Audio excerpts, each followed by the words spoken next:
All right, looks like that. We're back, and so is Snapfire. Kuroki says, nope, that ain't the problem. Okay, something else needs to be fixed, and it will definitely need to fix something because Alliance, game one, while Nigma put up a little bit of a fight here and there, the most definitive thing I can recall from that is probably Miracle now having Vietnam type flashbacks of Timber Source. And they don't ban that. They say, no, that wasn't the problem. Okay, the problem was not that the Netta was making all this space and that Limp was being annoying and dragging all this attention. It was this annoying little bugger here. It was Nico Baby just sitting in a lane, looking at creeps, and with his giant mace pummeling their brains to mush so he could buy pretty items. So they get rid of that in the first phase. That's the big highlight ban that comes out from either side here. And now Alliance, what is their opener going to be? Are they looking at Void Spirit in this type of game? They're going, you know, I can see the potential here. It's a strong hero. If they are, they either pick it up here with the 2 picks or they wait until the final phase because they have the 10th pick. That's the way that most teams choose to prioritize the Void Spirit. There are a few rare exceptions. Usually those are team-based, though. Perfect example would be that I think it's the side of, I think Business Associates are one of the teams that would like to pick it third. But that's usually a team flavor type thing. Instead, Alliance, wow, if it's not broken, don't fix it. They go for the Batrider Shaker open, and again, they go, okay, Nigma, ball's in your court. Do you really want to run the same exact draft again? I mean, we can't fully, but we'll just give Nico Baby someone else that can hit creeps, and he'll come in later just again, as he did last time, and run you down. They've left the clockwork there on purpose, because if you are Kuroki right now, I mean, it's the inherent thing we've been taught from a very young age, right? Clock counters Shaker. It's a great counter, and it works well with Snapfire. But they go the other way. They realize, actually, this could be an elaborate bait. This Batrider is obviously going to be played in some sort of core capacity, and one of the best counters on the board to Snapfire is Nyx Assassin. So they make sure that they not only block pick, but they get something that counters the Batrider. Nyx has always been one of those inherent counters due to Spike Carapace's interaction with basically anything that Batrider has or does.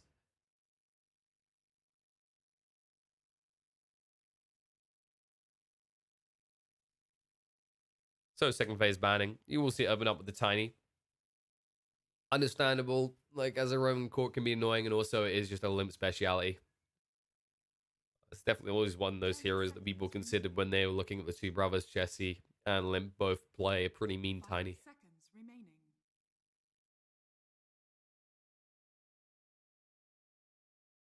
Dire team ban.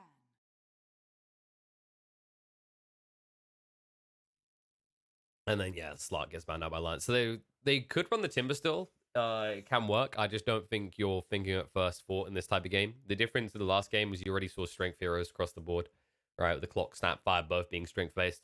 Now you only see one. So it's something that Alliance could still save. They could wait until their 4th pick, or they could even do it as a 10th pick. 5 seconds remaining. And ban wise, so if you're looking at Alliance and what they lack right now, like they have decent initiation. They need some follow through right now. They actually need some sort of frontline damage. Someone who can actually hold their own, which is what they'll probably get with the offlane pick, I want to say, in this situation. So maybe Alliance, yeah, there's a Night Stalker ban coming out from Nigma. Alliance could be looking in any number of avenues right now. If you're looking at Nyx Assassin, Snapfire on the board, you want something that can kind of front up against that. I don't think I like the Abaddon that much. Beastmaster, maybe if you've got a certain kind of flavor draft in mind. 10 seconds remaining. I think it's a little bit too early, though. Likely what you'll see from Alliance is they will pick up another support. This should be a 5 coming out next. Fighter type heroes, you're looking at the Liches as usually one of the more obvious ones he likes to run. He's kind of reared away from the Jakiro. Doesn't feel that good against the Nyx. And also Lich can get screwed over a little bit by the Nyx. All in all, though, it is a decent pick, usually. He can't get the Oracle either, as they did actually flavor ban that out against him. As one of the heroes Fodder has definitely been settling into pretty well, has been the Oracle pick. He'll go for the Grimstroke, though. Double Lasso. Pretty vicious, actually. And then there's still more potential to come. So actually, the other thing I really like about Grimstroke with Shaker is when you get to the initiation phase of the game, you can just Inkswell him. and it just gives layers of stun and additional damage, right? When you're locking down multiple targets with the Echo Slam, there's going to be follow-up stuns. So what you can do is you can enchant Totem, and then the stun from the Inkswell come, and then you can wait a second and stun from the Fissure as well. It's actually really nice. Also, actually, on the lanes. So if you run Grimstroke Batrider together, for example, you can just go Firefly build and then Inkswell into a target and kill them. You can also just Flame Break them back towards you and Inkswell. But they should be on the other side of the map. This is most likely going to be a Batrider in the off, and the Grimstroke is the 5, protecting the safe laner. Nigma have to think about heroes that aren't susceptible to certain shenanigan type combos. I call it shenanigan because it's Doom that we're going to talk about next. Is the fact that Doom hasn't been banned by either side and has not been picked yet. A hero that still a lot of teams value as a high priority ban. In this type of game, not a terrible addition to Alliance's lineup. We said they need a little bit of frontline. It combos with a Grimstroke, and I'm thinking of it more of an afterthought instead of a how do I enable a Grimstroke, which is always a good way to draft it. That would leave you in a scenario where you've got Doom Shaker, though, which, given the recent nerfs to Doom, I don't like as much. But it is, if you don't get pressured too hard, like if you get the right laning matchup, you can leave Doom alone and Shaker can just rotate. There it is. Voice Spirit did come out then. I was wondering how long we'd have to wait. One team was bound to pick it up in this game, and Nigma, they see the opportunity to yoink it straight away. You are playing against good stun control and silences that come out, though, so yours is going to be a good item, but I don't think it's going to be good enough. BKB is going to be absolute paramount to the success of this Voice Spirit as the game goes on. Otherwise, your yours is just basically a free setup for Shaker. 5 seconds remaining.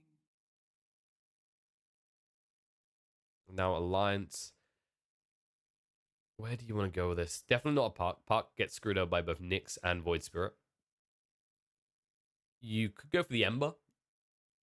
Ember's actually quite a good counter to the Void Spirit. The problem in this game, however, would be the fact that you're already up against the Nyx Assassin, which just has an inherent way to screw you over, right? Despite Carapace against your Flame Guard, and then it gets a stun follow-up. And they go for the Razor instead. That's definitely more of a Limp hero. That's the problem. Like, Limp doesn't do much Ember Spiriting. And although Void Spirit usually gets countered by the hero, Razor, at least you can run at the outer lanes. You're going to want to avoid this Void Spirit, though. The reason you can draft the Razor in this situation is that you forced one pick, and now Nigma are in a situation where they're likely to give you at least average, if not good, matchup for a Razor in an outer lane. And because Alliance have final pick, they have final pivot. They can always switch it up last second if they want to.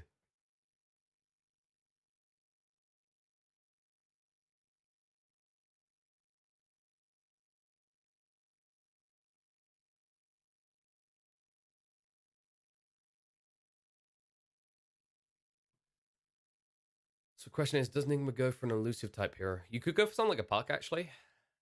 You just don't have the best coil snap potential. It's more or less you try and drag them out with Remnant. Usually whenever I see a Puck get picked up, I like to have that kind of synergistic element. And also there are heroes that they can catch you, right? You can Fissure from the Fog. You've got Latsu. You've got Grimstroke, who can just attach a pesky little bug to you. They go for Anti-Mage. Well, that's a hero that can definitely lane up against Razor. So they've given themselves a way of avoiding that issue. But they've now put themselves in a scenario where Alliance could just go for a 5-man brawl.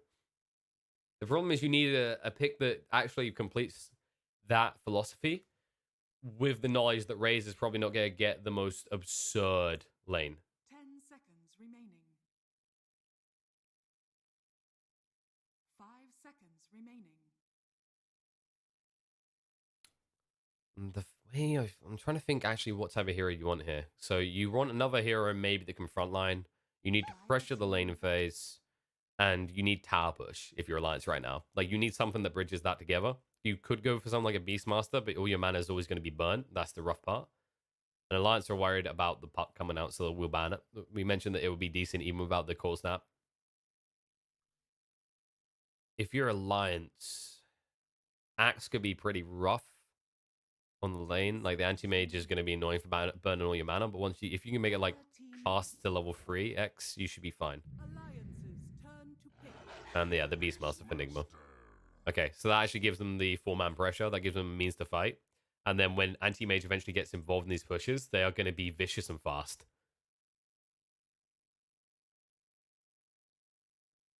Alliance need one hell of a pick now. So you'll still get like the decent matchup for Razor, by the way, because you're now up against the Beastmaster, so you'll sap damage there. It was always a case of Nigma was going to give over a decent lane to Razor in some way, but like they've literally what they've done is they've ensured they know what the Razor is doing and where he's going with this pick, right? Because you have the anti-mage, because you have the Void Spirit. Razor doesn't want to do either of those lanes. He could, then you're not leveraging the reason you pick a Razor, which is to bully and win the lane. Farm pick for Alliance, I mean, you could try someone that pushes like a Lycan, but they'll go for the... Oh, no. All right, I am always looking to be proved wrong, but I never feel good when I see the Juggernaut. This hero has a pretty rough win rate. It's looked completely and utterly lackluster competitively in recent times across the board. Every time I've watched it, I've been underwhelmed. In any game I've seen it win, it is not usually because of the Jug. I think the issue was previously on the fact that this hero had to deal with people impeding on his timings. And what I mean by that is with the introduction of neutral items and these different cores having 3 or 4 neutral items, they were matching the power spikes of a Juggernaut. And then Juggernaut didn't have any easy pickoffs because everyone was bulky and tanky, so you couldn't spin them down early on. Omni Slash early on is terrible. His push potential was very easily alleviated.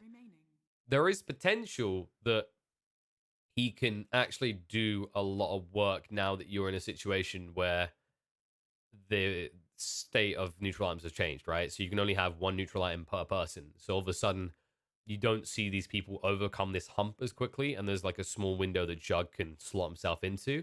But Alliance's draft has to play incredibly fast and hard. Like, they cannot hesitate or wait around for a second. They can't lose the lanes. It's go and non-stop. Because Razor, like, this hero has to swing out the lane with an advantage. Jug is and always has been about his early game presence. That was the advantage he used to have over traditional cores. And you're up against an anti-mage, right? So if you don't punish mind control to the maximum and find kills in the laner phase, and then convert that into pushes, all that's going to happen is Nigma's going to buy enough time that anti-mage gets online and he should take over the game. I think the big highlights on both sides is going to be what you'll see 33 do in terms of rotations early on, and what you'll see we do in terms of rotations early on. Because they are running Limp on this Razor, which means that he's not going to assert dominance. He will do okay. He will farm. That is a given. But Void Spirit will exist. He won't be too hampered. You might even see a situation develop where Void Spirit just takes an early point into Dissimulate. Whereas usually in most case scenarios, or he could just avoid the lane. They're actually doing it again. Like I say, like if you play this lane, like you can, but you have to take an early point to Dissimulate. Whereas most Void Spirits want to go for a point in Pulse, then 1 into Aether Remnant, then another into Pulse. And then at 4, you consider Dissimulate, but if you know you can get away without needing it, you go for another point in Aether Remnant because it's just more cost effective. Well, that does mean, yeah, they are matching up Mind Control against Limp. I think Alliance maybe got Enigma's head a little bit. Because they ran Limp on the outer lanes and they ran 33 in the mid, I believe they're expecting Alliance to do the same this game to avoid the Void Spirit matchup. This overthinking means they're going to probably have to rotate on the first wave, which might cost them a little bit. Or they just commit. I mean, you have got the Windlay start on Mind Control, so it's somewhat flexible to the issue arising. And then, yeah, of course, top you will get that Batrider matching up against the Anti-Mage. It's annoying for him in this lane just to get to the AM due to the Nyx and how that matches up on the lane, right? Because he always has the means to screw you over with an early point Spike Carapace. He can always zone you away because he has a lot of regen. And 320 movement speed at the start on a Nyx is pretty damn nifty. That's 4 runes for Nigma.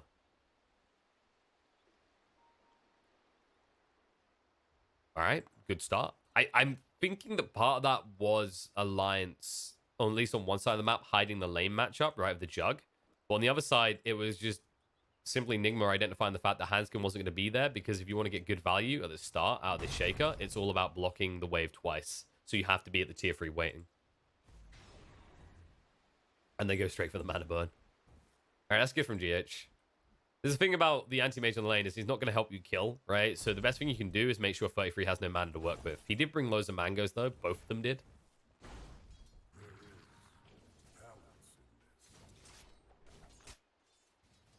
Yeah, we'll see how this mid goes, because Limber's already stolen 34 damage. Mind Control is going to be incredibly reliant on his boards to CS. He has to sync up perfectly with them to just get as much goal as he can out of this lane. And it's already 2 denies to the Razor. It's probably going to be 2 denies each wave at this rate, actually, the more I think about it. And spin on the bot lane. We'll get the first blood. We goes down. He done what we anticipated, basically. He didn't want to take the early point to dissimulate because that means that you can't trade harassment. Takes that point to Resonant Pulse and immediately gets punished because this is the filthy combo of Ink Swirl Spin. All right. Check 1 met for Juggernaut winning a game. Killing people. He's going to have to keep doing this, though. I think his opportunity to kill starts to pass around level 4. That's when they should have enough points in the pulse. That was a little bit... I think that was miscoordinated. Or it was just zoning, maybe, for the creeps. I think it was for the creeps. Because they didn't have the spin, so that should have just been simply to secure farm with the Ink Swirl. And they'll be ready to go again soon anyway. Because they do have the spin. They'll have the Ink Swirl in 10 seconds. We will have level 2. This should be a point to dissimulate. I don't think you get greedy and go for an Aether Remnant point. It's just too risky. Wouldn't be surprised if maybe we even see Farder go for a 1-1-1 build, so you have the silence potential on the Wii. I don't know if it bothers him enough, though, is the issue. And then we're just seeing cheeky pull-throughs. Force a Miracle to farm under tower, which of course you can do as an anti-mage, but you're burning your early regen at least. And they just take it in turns to yoink through those creeps.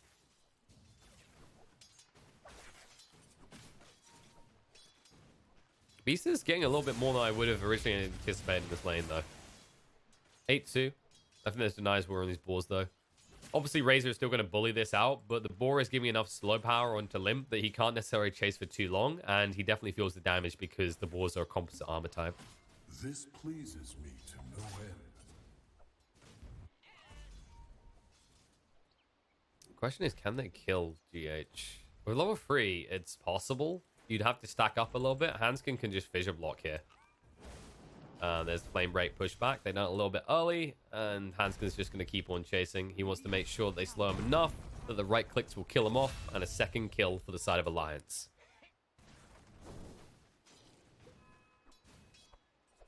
Anticipated, nonetheless, that this was going to happen. It's just all about letting Miracle free farm.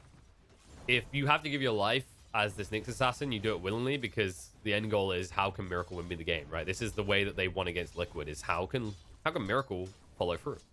The issue in game 1 for them was Miracle had no way of following through at all. So at least this time around, he's off to a good start. And they've stemmed the bleeding the bot as well. Wee is farming well. He's up to level 3. He's holding a point at all times, you can see. So they're basically waiting to see if there's a kill opportunity, in which case he takes Remnant. Or if they get jumped on, he can just use Dissimulate to move away. You don't want to reveal beforehand, and there's no point leveling until you're ready anyway. Mind Control has just done a good job of not getting caught here. I wouldn't say there's a clear winning lane so far. Like, while there are 2 kills on the board for Alliance, it's kind of expected kills. Well, I say that. The Wii death is a little bit rough, but other kills are expected. Ah, I love Snapfire. Ganking me? Question mark? Let me just eat a cookie. Diabetes will save my life. That sugary treat gets you out safely, and now 33 is just trying to actually stack up. Get as much gold as possible, because his job is to now race the levels, get to level 7, maybe 8, and then just rotate and find a kill somewhere else. Kuro will be stunned up in the bot lane, though, and the spin through with the slow is enough to kill off Kuroki. They'll at least throw out some damage to make them pay for it with their health, but this is actually rougher than you'd originally think for the Void Spirit in this matchup. And also Batrider goes down. They rotate top. Nice move from Beastmaster. That wasn't Primal Roar, by the way. He's only level 4, almost level 5. But they find a pick-off. They actually punish the Batrider for stacking his farm, for trying to supplement it in the jungle. Nice move nonetheless. And Hanskin, oh boy, he's going to go down. Pulse a little bit too strong. Ink Swirl moving in, though. They see the opportunity to Wii with the spin forward as well. The stun comes out, and he's going to die. This is just too much damage. I think we may have found another counter on the lane to Void Spirit, and surprisingly enough, it's Juggernaut of all heroes. A hero that we haven't seen feel incredible recently.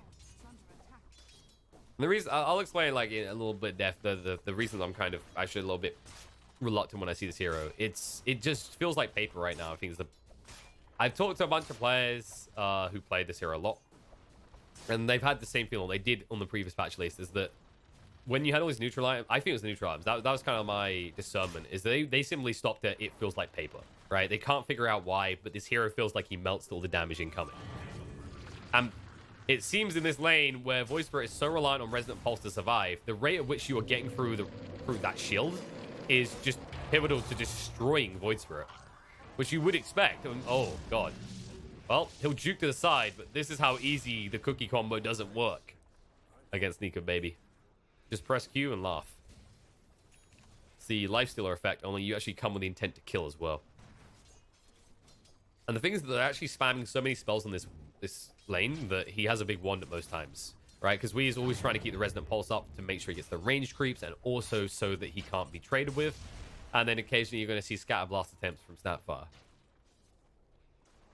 And then once they're done with all that, you just simply throw down a healing ward and feel good again. Learn from your mistakes.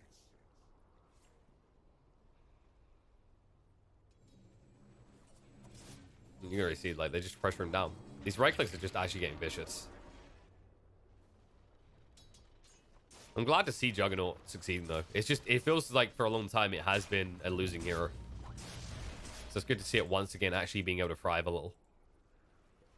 We'll just have to see if that can continue. Problem is that he's actually in a farming race at the end of the day against an anti-mage. We is in a race against time here as he tries to move away quick enough. Nice blast out, but it won't be good enough. Handskill with a long-range punch as if he's playing Modern Warfare 2 and has Commando on. That's for the old kids. Not a good kill for him to find. Core of the way towards that Blink Dagger.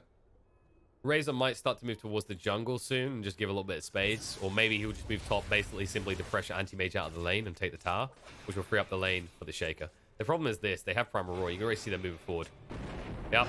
Nice ward down to give him visions. The Primal will be used. Miracle will rotate. And nice Fissure interrupting Inkswell as well. Looking to turn around on him here. Miracle is stuck here. Mind Control tanking the tower for them. They're trying to do the damage, but Miracle silenced up. Can't move away quick enough. Fada's willing to give his life for the cause. There's a good one. Double kill for Mind Control, but he'll die afterwards. And yes, big kills for Nigma.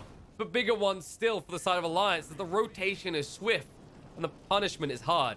They find the most valuable kill in the game because of the greed of Nigma trying to just funnel more gold into Miracle.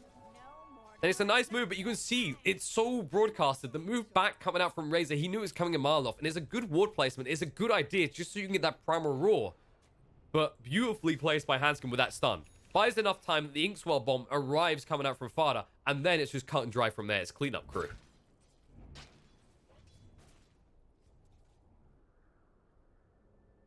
And yeah, Jug, straight away. He goes, okay, top time. He knows Anti-Mage is going to be coming back. He knows there's going to be pressure here. You don't want to be on this lane anymore because there's literally no kill potential anymore. He has too much mobility once he reaches 6. So you go where you might actually be able to kill people. Maybe like Kuro at this rate. If they Inkswell into Handskin. There it is. Stun control. Fada's going to yoink the kill. That's just the old school Fada coming in. The core Fada where he thinks he gets all the kills. The question is, what is he going to do with his gold?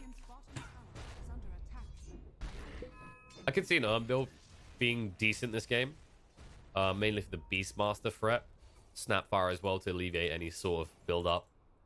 Those cookies can be a little bit pesky if they go for the 15 health talent. But considering this is a 5 Snapfire, you're not really too worried about things like Guardian Grooves coming out. Inkswell on a Miracle. Stun is good. And they're going to need to keep this up. The Omni Slash is enough damage. Nico Baby gets the kill. And they will just spam the outpost. They'll get it in time. So there's going to be no starvation of XP from Alliance as they get control of one. They do lose Handskin for it, but it's worth the XP. And Kuro is also going to die. Nice tip. Slow coming out from Fada there. This man is lethal with Brush.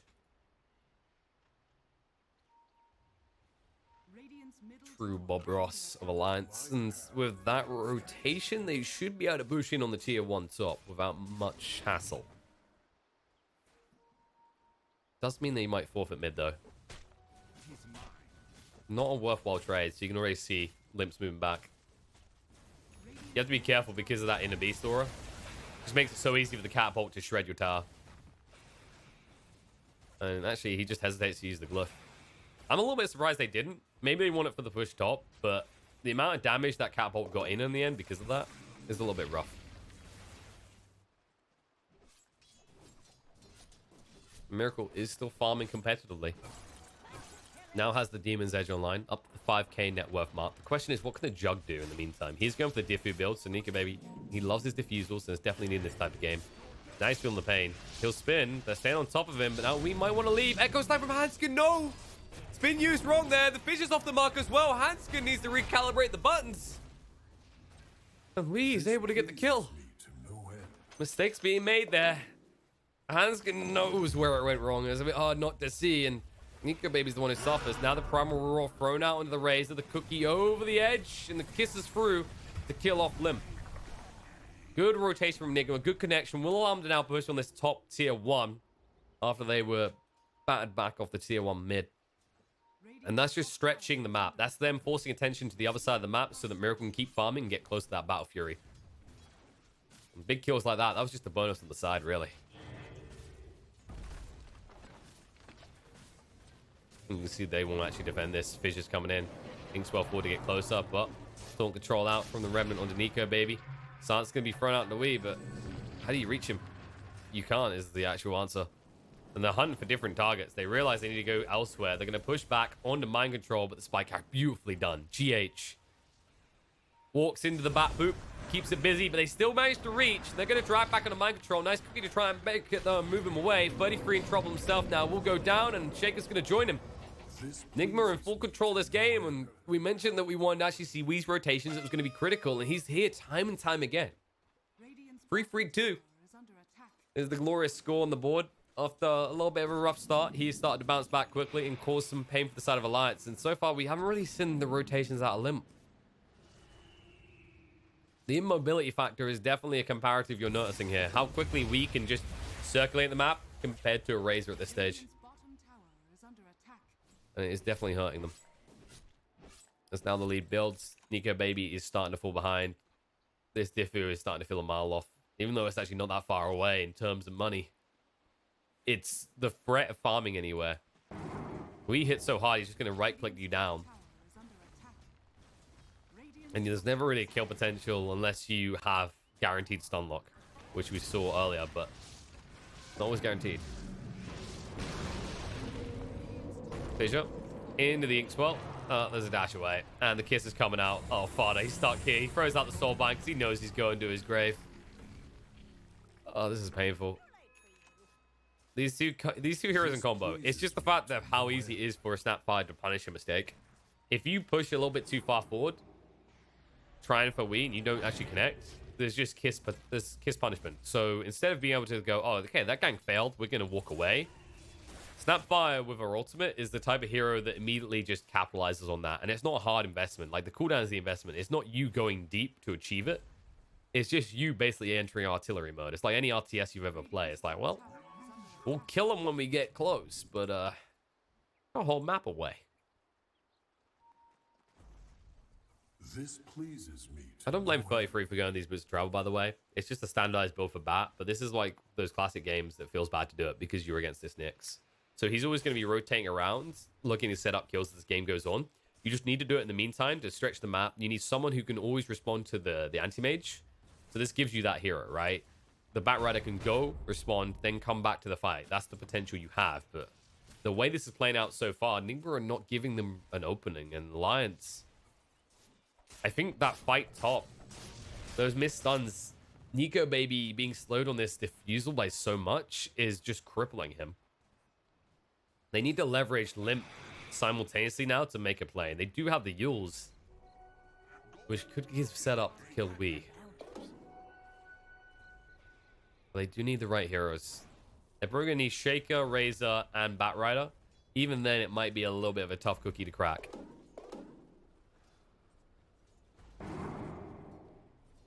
You can see how defensively, how carefully Wii is playing right now. Just a W between them, but who's going to take the W in this game too? Who's going to take the W in this little fight here? 33 40 scouted appropriately, and now we're just going to walk in behind him. He's considering it, but he realizes the risk if he gets caught here. We'll just try and walk away. I think he was hoping to come out with the creep wave not noticing him, and then just play into the fact that there was going to be a primal roar waiting for the Batrider when he arrived. But spotted by the creep, so they'll just back away. And then you notice also how many Heroes Alliance have up here, so that's just you getting more confirmation that Miracle is free to farm. Now having that Battle Fury complete, this is where the acceleration begins, as if it already has him with a 7,000 net worth lead for Nigma. And a fight brewing top. Hanskin gets found out. They'll cut the trees through. 33 will look to move away. It's deforestation time, but they aren't quick enough to catch him. He does manage to get out. Times like this, you wish you had a Nyx, but Nyx is waiting around mid, trying to set up a kill. Spike Carapace. Razor gets stunned up.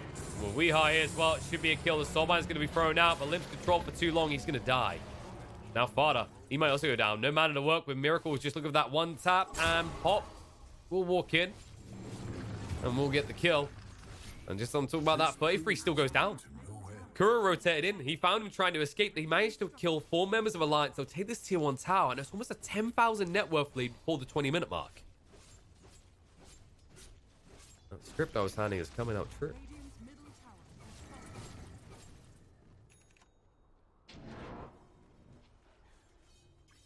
is I'm just kidding, but I wouldn't mind to see a 5-game series like I was predicting. That would actually be nice. Quite often we get into these grand finals, these best of 5s, and it ends up being stomped one way or the other. These teams definitely keep it interesting. Alliance aren't out of it yet, but they need to make a big play off the back of this Diffu pickup. Still nowhere nearby getting a Blink Dagger, though.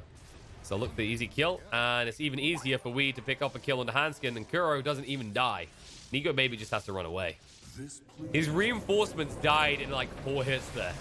This is a good pick, though, if they can get it in time. Miracle is going to be close, trying to move away. The Yules to buy enough time. Can they get the last 2 off? No, they cannot. He's got the counter spell. He'll make his escape out. They weren't waiting for him on the other side. And, I mean, if you get that kill, it's absolutely huge. The fact you didn't at a critical moment like this, next time it's not even going to be close. He's going to have the Manta completed by the next attempt on his life. And you need to get this Blink Dagger ASAP. You're still only halfway to it on the side of Alliance, and you saw how quickly it screwed them. When Shakers are this immobile against a snowballing Void Spirit, you will feel the pain. And Fada might feel the pain here. He says hello. And we will say goodbye for a moment. And then just dodge out, move in, gets the kill, and he'll leave. He's even still got the Remnant waiting there. But it will run out. 33 is able to move forward. The last is going to be there. Punishment must be had.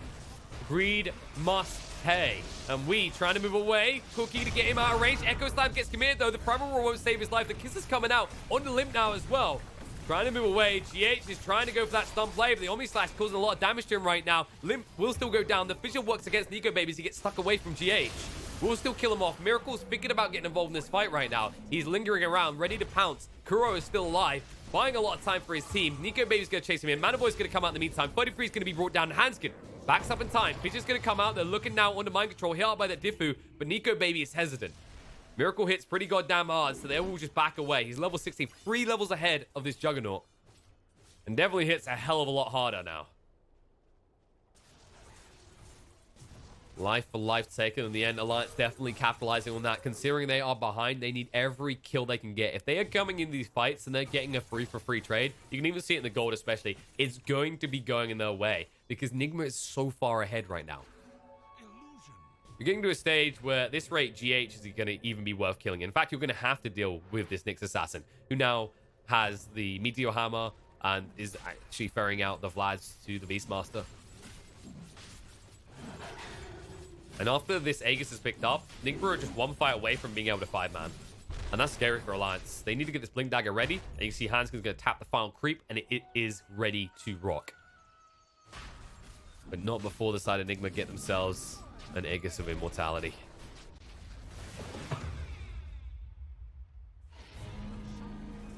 I like how Limp doesn't even care about a Ring of Aquila at this point. He's like, that is the most redundant crap. Just get in the bounty room first. I'll come back and send it back to base soon. Might even keep it for himself as he hasn't been using any other item yet.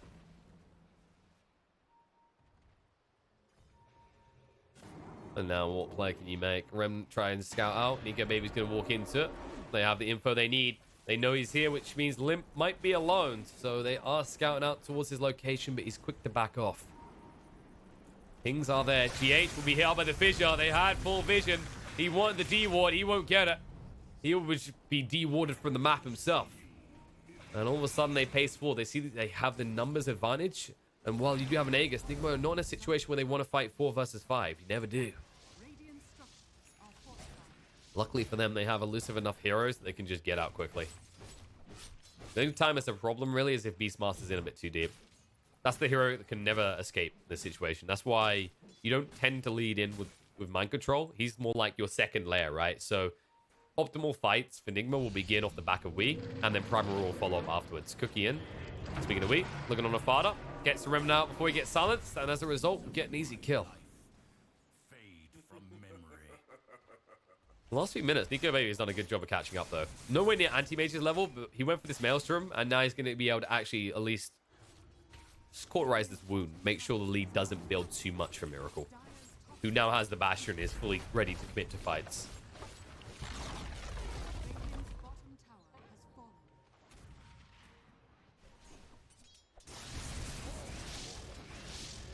He does TP top. There's no way you kill Nico Baby, though. You'll never get him. He'll spin out efficiently.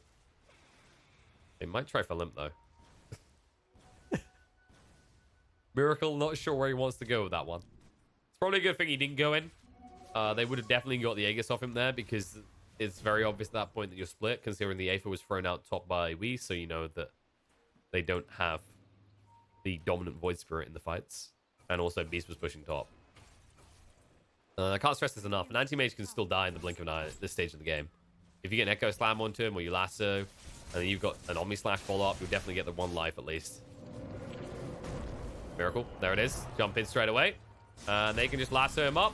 But commitment coming in from the enemy team. The kisses are there, and now Alliance, they need to split quickly. They're going to go in. Primal's going to come up. BKB gets activated by Razor first, and Miracle saps some damage away from him. In the meantime, they can bring down the Shaco, didn't get a chance to even use the Echo Slam. And Limp's BKB is running out soon. He needs to be careful about that Remnant. Maybe just needs to get back in. They will be able to do so quick enough, or not. Nico Baby gets caught out. They'll jump in straight away. The burn all his man. He's got the big one. He actually needs to be careful. They're going to bring him down. Double kill already for Wii. The Aegis is expended, but it's worth. Now the Yule's going to come out, dodge out in the meantime by Limp to make sure he doesn't get stunned up with the Meteor Hammer. The Soulbind will not be capitalized on by the side of Alliance. And Nigma, they've burnt most of the defense of Alliance. They'll be able to go back in and just look to take buildings. This pleases me.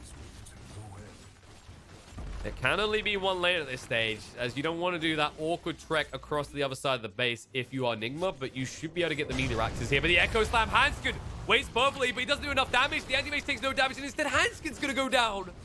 Wii with the ultra kill. He looks at the side of Alliance. He points his fingers at him and says, who the hell's next? And they say no one. GG gets called immediately there. It is going to be a 1-1 scoreline. And we are going to have at least 2 more games before we know who the victor is here, as we even up the score between Alliance and Nigma. 1-1 apiece.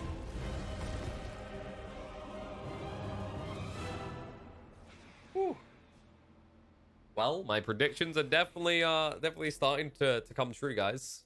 I don't know if you guys remember how Game 3 goes, but we'll have to see if that is the case. But talking about this game and where this kind of went wrong, I think this is still maybe just the issue, the core issue of the Juggernaut factor is the fragility, right? So when you think about Void, you have these big ultimates that you can add to his for impact. Whereas in this type of game, Omni Slash is always going to be awkward because you're dealing with 2 elusive cores. Jug, the combo worked really well in lane. I will give them credit for that. But you saw the issue is that the transition afterwards, because you're going for a more aggressive build, if you slip up just once, which they did, that one fight top, right, where they miss the fissure and they allow Nico Baby to die, that completely stems his farm, that slows down the Diffu by like 2 minutes. And from that point on, it's Nigma's aggression. Because then the gap between Anti-Mage and Juggernaut is so big that you see Alliance get a bit more desperate to make plays. And they don't act in a desperate way because Nigma's always coming to them. They've reached the peak power level for the rest of their lineup, where their lineup needs to be at that stage in the game. And then it's just a matter of how much space can we make for Miracle turns into how many kills can we get before Miracle joins the fights. I think Alliance, the thing to reflect upon with them will be probably like how much they want to play into these kind of laning formats that work the best.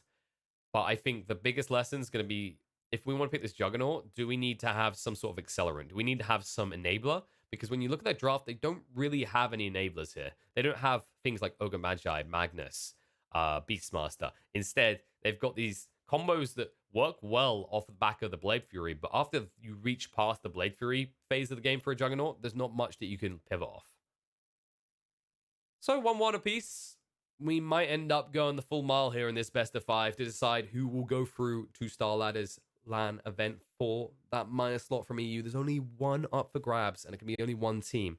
We're going to need a short break before we get to the third game to see who's going to start to pivot a lead between Alliance versus Nigma. Score now sitting at 1-1.